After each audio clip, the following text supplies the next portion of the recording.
Have you ever met a man who provides everything for his family except respect? A man who thinks that because he fills the stomach, he owns the soul. Society calls him a provider, but behind closed doors, his paycheck is a weapon, and his kindness has a price tag of absolute silence. If you are being fed at the cost of your dignity, remember, bread bought with insults is just another form of hunger. Today's story is a mirror for every man who thinks his money makes him a king. Julian was a man of discipline. Every morning, he ironed his own shirt, polished his shoes, and headed to his high-paying corporate job. To the world, Julian was a hero. He paid for his younger brother's college fees. He bought his mother diamond earrings on her birthday. He was the first to donate to local charities. But the moment Julian crossed the threshold of his own front door, the hero died and the dictator took his place. His wife, Clara, would be waiting. She kept the house like a museum, not a speck of dust, the aroma of a fresh, warm dinner wafting from the kitchen. But Julian never looked at her. To him, Clara was an appliance, a high-maintenance machine that required food and clothing and in return should provide silence and service. If the seasoning was a fraction too high, Julian would drop the spoon with a loud clatter. "Do you know how hard I work?" he would hiss, his voice vibrating with a cold, calculated toxin. "I spend 10 hours in the heat dealing with idiots just so you can sit in this air conditioning and ruin a simple meal. Everything you see, the roof over your head, the clothes on your back, the very water you drink comes from my sweat. Remember that." Clara would look down at her plate, her appetite vanishing.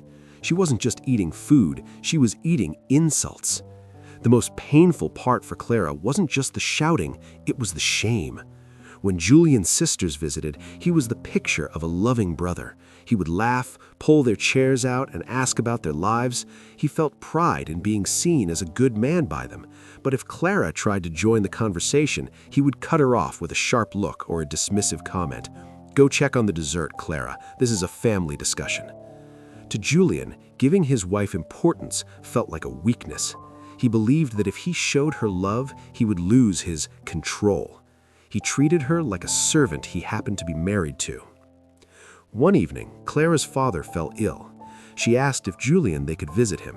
Julian didn't even look up from his phone. "I'm tired. I've been earning for this family all day.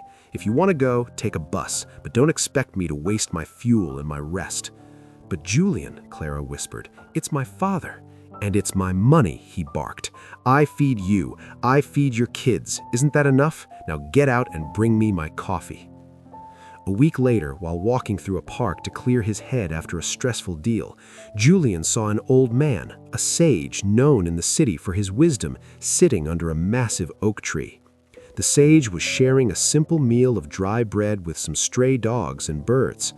Julian, wanting to show off his generosity, walked up and dropped $100 bill in the sage's bowl. "Buy yourself some real food, old man. I know what it's like to provide for those who can't provide for themselves. I carry my whole house on my shoulders." The sage didn't look at the money. He looked at Julian's eyes. "You are a very wealthy man," the sage said softly. "I am," Julian replied arrogantly. "I feed everyone." The sage smiled and picked up a piece of dry bread. "Tell me, young man, when you feed a bird, do you expect it to stop flying and become your slave? When the clouds bring rain to the earth, do they demand the earth bow down in shame?" Julian frowned. "That's different. I work for this. I earn it." The sage stood up, his gaze piercing. "You do not provide, Julian. You trade. You give bread, but you take away peace. You give shelter, but you take away dignity. A true provider is like the sun. It gives light to the whole world, but it doesn't ask the moon to apologize for existing. You are not feeding your wife. You are feeding your own ego. And a house built on ego is just a beautifully decorated graveyard." Julian walked away angry. But that night, destiny had a different plan. A sudden economic crash hit his sector. Within 48 hours, his pride, his job, was gone. The bank accounts were frozen due to a legal complication with his firm. For the first time in 15 years, the provider had nothing to provide. He sat in his dark living room, shattered.